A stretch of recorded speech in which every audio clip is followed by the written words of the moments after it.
नमस्कार दोस्तों, जय भीम, जय संविधान, जय अंबेडकर। दोस्तों, किसी महापुरुष ने कहा है कि एक माटी का दिया भी रात भर अंधेरे से लड़ता है। तू तो बुद्ध का भगत है, तू मुश्किलों से क्यों डरता है। बौद्ध धर्म के रीति रिवाज से अक्सर शादियाँ दलित वर्ग करते हैं। कहा जाता है कि दलित समुदाय एक महान जाति है जो ब्राह्मणों से भी बड़े होते हैं, क्योंकि ब्राह्मण दूसरों की शादी कराते हैं और वहीं दलित वर्ग अपने घर परिवार के बड़े बुजुर्ग सभी विवाद संपन्न करते हैं। बिना ब्राह्मण की शादियां तो अब कई जातियां करना शुरू कर दिए हैं। इसका कारण है कि ब्राह्मणों का पाखंड, शादी के दौरान ज़्यादा पैसा वसूलना और गोबर को भी भगवान का रूप देना, बड़ी बड़ी बातें करना, पाखंड फैलाना। खैर छोड़िए, हम बात करते हैं बौद्ध धर्म से शादी से जुड़ी कुछ खास बातें। बौद्ध धर्म में भी शादी के दौरान 7 फेरे नहीं होते बल्कि प्रतिज्ञा ली जाती है। बौद्ध धर्म में विवाद संस्कार में सफ़ेद रंग के कपड़े पहने जाते हैं। शादी के दौरान गौतम बुद्ध की तस्वीर के सामने मोमबत्ती जलाते हैं और दूल्हा दुल्हन वेदी के सामने दीप और अगरबत्ती जलाकर पुष्प अर्पित करते हैं। शादी के बाद भगवान गौतम बुद्ध को चढ़ाई गई माला कपल को आशीर्वाद के रूप में दी जाती है। समाज में शादी का विशेष महत्व होता है। शादी के बाद लड़के और लड़की के रिश्ते का पवित्र माना जाता है। हर धर्म में शादी के बंधन को भेद पवित्र माना जाता है। अलग अलग धर्मों में शादी के रीति रिवाज अलग होते हैं। हिंदू धर्म में भी शादी के लिए लाल रंग, सिंदूर और मंगलसूत्र पवित्र माना जाता है, लेकिन बौद्ध धर्म में बिना सिंदूर और सफ़ेद कपड़ों में शादी होती है। आज हम इस वीडियो में आपको बौद्ध धर्म से शादी के रीति रिवाज के बारे में बताएंगे। ऐसा माना जाता है कि बौद्ध धर्म का जन्म सन धर्म से हुआ, लेकिन इसके बाद भी बौद्ध धर्म और हिंदू धर्म में शादी के रीति रिवाज भेद अलग है। बौद्ध धर्म में शादी के दौरान सिंदूर मंगलसूत्र का उपयोग नहीं किया जाता है। बौद्ध धर्म में शादी के लिए सिंदूर की आवश्यकता नहीं होती है।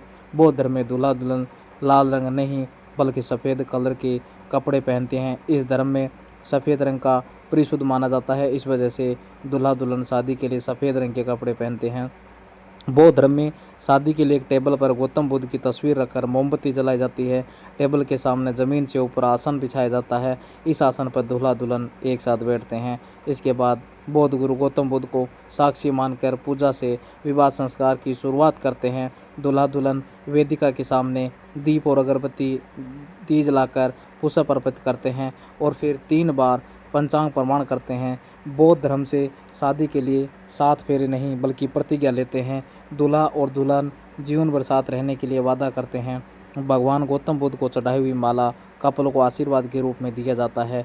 इसके बाद कपल बड़ों का आशीर्वाद लेते हैं। हिंदू धर्म में शादी और शुभ काम के लिए सफ़ेद रंग का अशुभ मान लेते हैं, लेकिन सफ़ेद रंग अशुभ नहीं होता है। बौद्ध धर्म के अलावा ईसाई धर्म में भी शादी के दौरान सफ़ेद रंग पहनना शुभ माना जाता है। बौद्ध धर्म में सफ़ेद रंग को बेहद पवित्र माना जाता है। बौद्ध विवाद से पहले सगाई संस्कार, जिसे आज की जनरेशन में इस कार्यक्रम को काफ़ी पसंद किया जाता है। वैसे तो बौद्ध धर्म में ऐसा कोई प्रचलन नहीं है, लेकिन दोनों परिवार राजी है तो उनकी और बच्चों की खुशी के लिए किया जा सकता है। लेकिन बौद्ध धर्म विवाह में फालतू खर्चा करना मना है, लेकिन आज के दौर में लोग जीवन भर के पैसा खर्च करते हैं, जिससे सबसे ज़्यादा फ़ायदा व्यापारियों को होता है। और आज के जनरेशन में फैशन के माहौल में जी रहे कौन समझाए। छोड़िए जनाब, अब बात करते हैं विवाह के बारे में। विवाह को ऐसा तारीख फिक्स करना चाहिए जिसमें कोई लगन का समय ना हो, क्योंकि आशीर्वाद आदर्श बौद्ध विवाह में लगन से कोई मतलब नहीं होता है।